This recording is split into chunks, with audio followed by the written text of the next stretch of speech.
हं. तर ह्या लेक्चरमध्ये आपण इल्युमिनेशनचे लॉज बघणार आहोत. तर इल्युमिनेशनचे बेसिकली 2 लॉज आहेत. पहिला आहे इन्व्हर्स स्क्वेअर लॉ आणि दुसरा जो आहे तो लॅम्बर्ट्स कोसाइन लॉ. ठीक आहे. तर पहिला जो काय लॉ आहे तो पहिला लॉ आपण बघूया. तर पहिला लॉ आहे इन्व्हर्स स्क्वेअर लॉ. तर इन्व्हर्स स्क्वेअर लॉमध्ये काय आहे की एक सोर्स आहे आणि तो सोर्स काय करत आहे तर पॉवर म्हणजे लाईट तुमची काय करत आहे रॅडिएट करत आहे. ठीक आहे.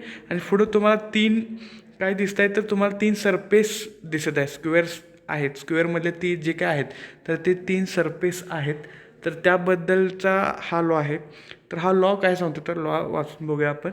The illumination of a surface is a inversely proportional to the square of distance of the surface from the source. म्हणजे काय तर पहिला जो काय स्क्वेअर बघताय त्या पहिल्या स्क्वेअरचं किंवा पहिल्या सरफेसचं आणि सोर्सचं डिस्टन्स काय आहे D1 आहे. दुसरा सरफेस आणि सोर्स ह्या दोघांमधलं डिस्टन्स ते काय आहे D2 आहे. आणि सोर्स आणि जो काय तुमचा सरफेस आहे तिसरा सरफेस ह्या दोघांमधलं डिस्टन्स काय आहे D3 आहे. मग कसं होतं जसं तुमचं सरफेसचं डिस्टन्स वाढेल तसं तुमचा इल्युमिनेशन काय होत असतो कमी होत असतो.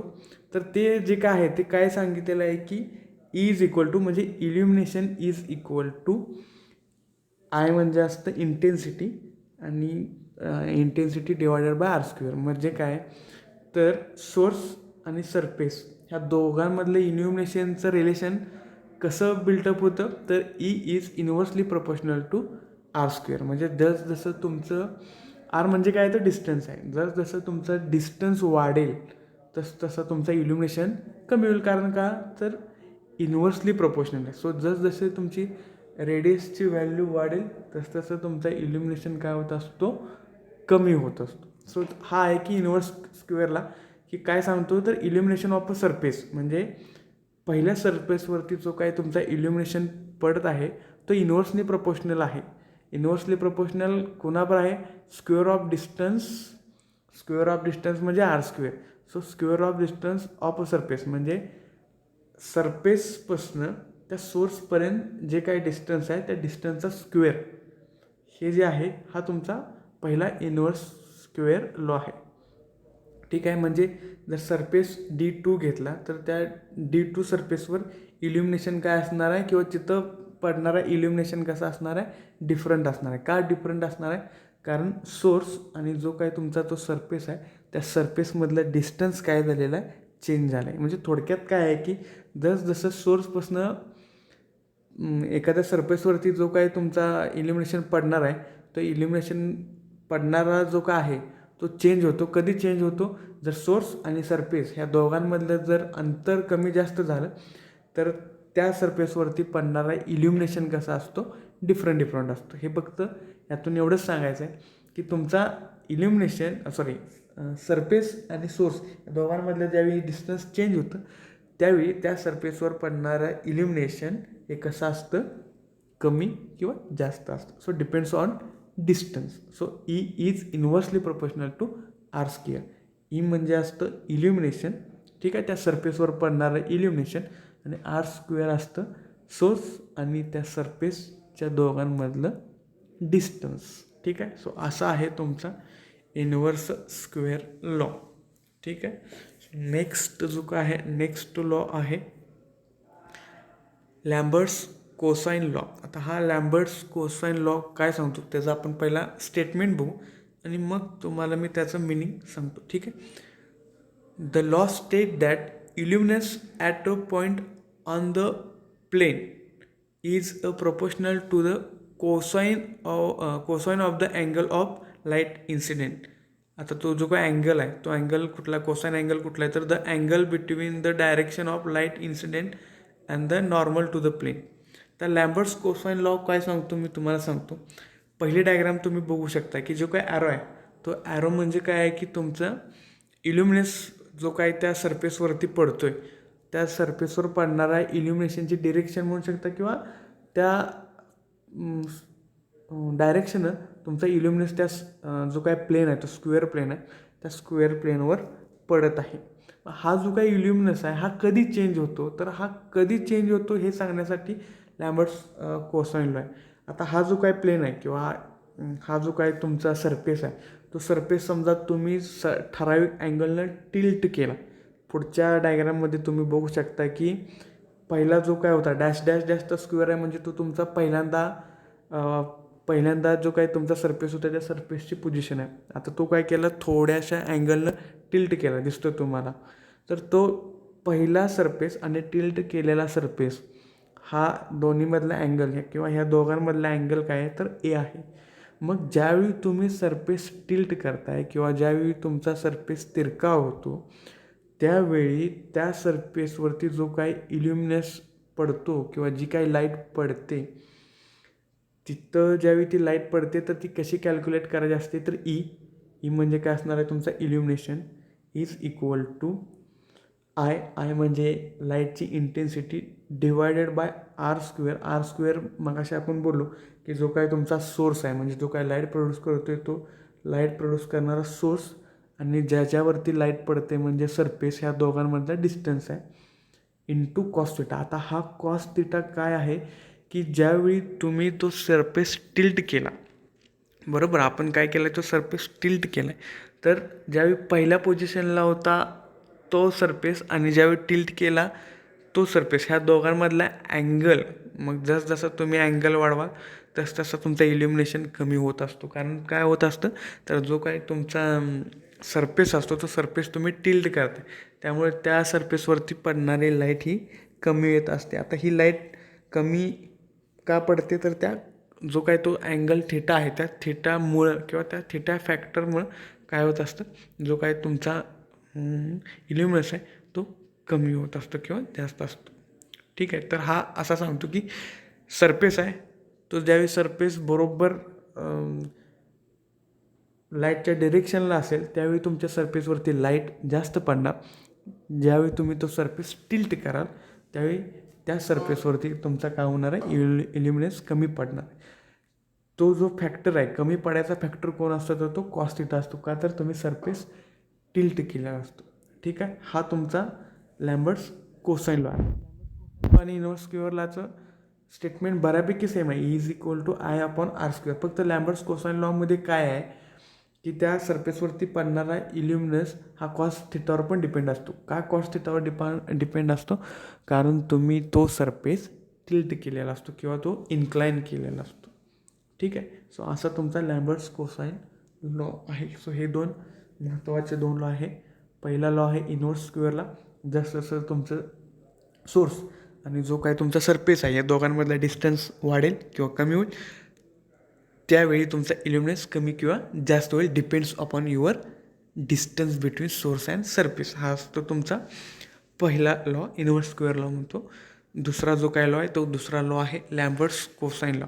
तर लॅम्बर्ट्स कोसाइन लॉ काय सांगतो की समजा जर तुम्ही किंवा ज्या सरफेसवर लाईट इन्सिडेंट असते तो सरफेस जर टिल्ट झाला किंवा जर त्यानं त्याचा अँगल चेंज केला, म्हणजे ज्या दिशेतनं लाईट पडत आहे त्या दिशेत जर समजा थोडासा तो सरफेस टिल्ट झाला किंवा त्याने अँगल चेंज केला तर तो जो काही चेंज केलेला अँगल असतो त्या अँगलवरती सुद्धा तुमचा इल्युमिनेशन डिपेंड असतो. ठीक आहे, हा आहे तुमचा लॅम्बर्ट्स कोसाइन लॉ.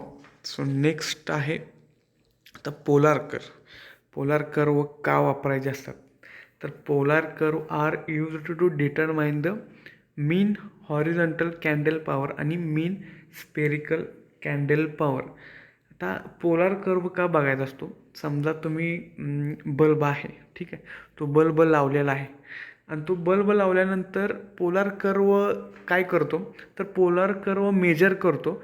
तर तो जो काय तुमचा बल्ब आहे तो त्याच्या आजूबाजूला कितीपर्यंत किंवा किती डिस्टन्सपर्यंत किंवा किती अँगलपर्यंत म्हणू शकता तुम्ही तो लाईट तुमची इन्सिडेंट करतो. म्हणजे त्याची ताकद कुठंपर्यंत आहे, लाईट पोचण्याची ताकद कुठं असते आणि ते आपल्या अवतीभोवती किती लाईट पसरवू शकतो हे जर तुम्हाला ड्रॉ करायचं असेल तर त्यासाठी पोलार कर्वची मदत घ्यायची असते. ठीक आहे, समजा एक 10x10 रूम आहे, बरोबर त्याच्या सेंटरला तुम्ही बल्ब लावला तर तो बरोबर किती आपल्या आजूबाजूला मागं पुढं इकडं तिकडं किंवा सगळ्या दिशेला म्हणू शकता तुम्ही, सगळ्या दिशेला किती लाईट तुमची पसरवतो हे जर तुम्हाला मेजर करायचं असेल तर त्यासाठी पोलार कर्व वापरतात. तर मीन हॉरिझॉन्टल कॅन्डल पॉवर म्हणजे काय असते खाली आहे, तर mean horizontal candle power of a lamp can be determined by taking the mean values of the candle power in a horizontal direction. म्हणजे हॉरिझॉन्टल डायरेक्शनला तो जो काही तुमचा सोर्स आहे तो सोर्स कॅन्डल पॉवर म्हणजे काय असते, त्याने किती लाईट प्रोड्यूस केली. सो ती किती लाईट प्रोड्यूस केली कुठं, हॉरिझॉन्टलला. सो हॉरिझॉन्टलला किती लाईट प्रोड्यूस केली ह्या सगळ्यांची ॲव्हरेज व्हॅल्यू म्हणजे काय असते तुमची, ती असते मीन हॉरिझॉन्टल कॅन्डल पॉवर. हॉरिझॉन्टलला त्या सोर्सनं किती लाईट प्रोड्यूस केली किंवा किती कॅन्डल पॉवर प्रोड्यूस केली त्याला आपण म्हणतो मीन हॉरिझॉन्टल कॅन्डल पॉवर. आणि जर हीच व्हॅल्यू आहे म्हणजे किती प्रमाणात त्यानं व्हर्टिकलला लाईट प्रोड्यूस केली किंवा किती पसरवली ही जर तुम्हाला बघायची असेल तर त्यासाठी काय असतं, मीन स्पेरिकल कॅन्डल पॉवर. आणि ह्या दोघांमधलं जे तुम्हाला रिलेशन पाहिलं असेल म्हणजे त्यानं किती व्हर्टिकल आणि किती हॉरिझॉन्टल लाईट त्या सोर्सनं प्रोड्यूस केली तर त्यासाठी आपण पोलार कर्व वापरतो. तुम्हाला पुढच्या स्लाईडमध्ये कळेल की हा पूर्ण सर्कल आहे म्हणजे आपल्या आजूबाजू 360 म्हणू शकतो ना आपण. बरोबर आपल्या 360ला त्या सोर्सनं किती लाईट प्रोड्यूस केली किंवा किती लाईट पाडली असं म्हणू शकतं. ते बघण्यासाठी काय असतं, हे पोलार कर्व असतं. So polar curves of candle power डिस्ट्रीब्युशनची ही डायग्रॅम आहे. तर बरोबर सेंटरला तुमचा बल्ब लावला आहे, तर इथं एक डॅश डॅश डॅश न एक तुमचा जिओमेट्री तयार केली आणि एक अशी डायरेक्ट लाईन आहे. सो ह्या दोन जे काय डायग्राम आहेत ह्या दोन डायग्राम काय दाखवतात की दोन सोर्स त्यांनी इथं फॉर एक्झाम्पलसाठी घेतले. एक घेतला आहे तुमचा जुना JLS बल्ब म्हणजे 60 किंवा 100चे जे काय आपले जुने बल्ब होते ते बल्ब सेंटरला लावल्यात आणि तो चालू केला आहे. आणि मग तो कुठं आणि कशी तुमची लाईट प्रोड्यूस करतो हा एक कर्व आहे. आणि त्यांनी दुसरा एक सोर्स घेतला असेल, LED बल्ब असेल 2 नंबरचा म्हणू शकतात. सो तो जो कर्व आहे तो काय दाखवतो की LED बल्ब किती पॉवर त्याच्या आजूबाजूची किंवा 360ला किती तो लाईट पाडतो किंवा किती लाईट त्याची पोचते.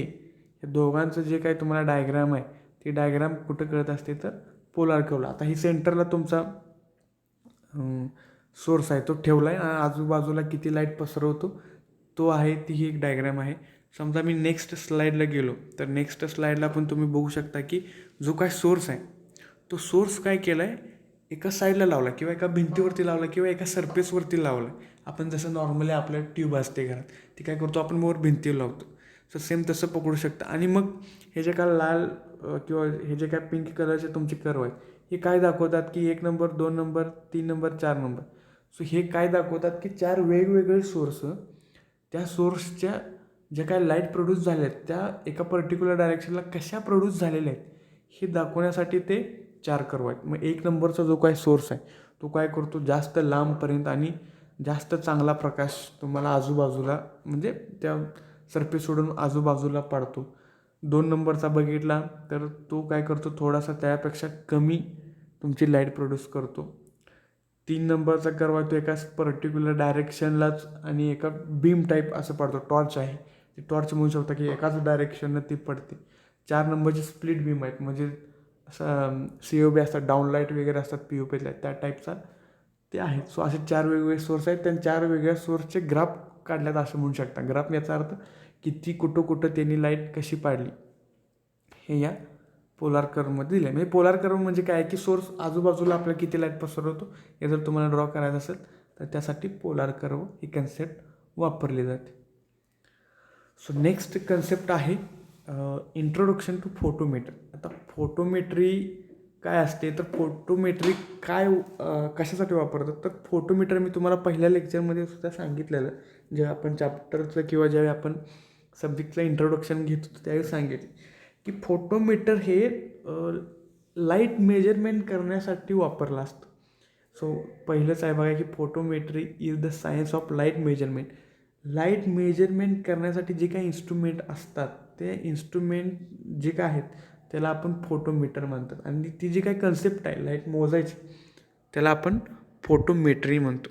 So light is measured in terms of its perceived brightness to the human eye. Perceived brightness याचा अर्थ जी काही लाईट असते जी आपल्या डोळ्याला जाणवते त्याला आपण म्हणायचं परसिव्ड ब्राईटनेस. म्हणजे आपल्या डोळ्याला कसं असतं, समजा ऊन जास्त असेल तर ब्राईटनेस कसा असतो, भडक असतो, तो आपल्याला जाणवतो ना. तर तो जो काही जाणवतो त्याला आपण म्हणायचं परसिव्ड ब्राईटनेस. सो ती जी काही लाईट मेजर करतो ती कुठं मोजायची असते, तर त्या फोटोमेट्री कन्सेप्टमध्ये किंवा त्या जे काही डिव्हाइस आहे फोटोमीटर त्यामध्ये ती मोजायचं असतं.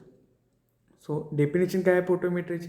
So photometry is the science of measurement of electromagnetic radiation. Electromagnetic radiation याचा अर्थ ती ब्राईटनेस किंवा तुझी काही लाईट आहे, तो लाईट म्हणजे काय असतो, तुमचा इलेक्ट्रोमॅग्नेटिक रॅडिएशन.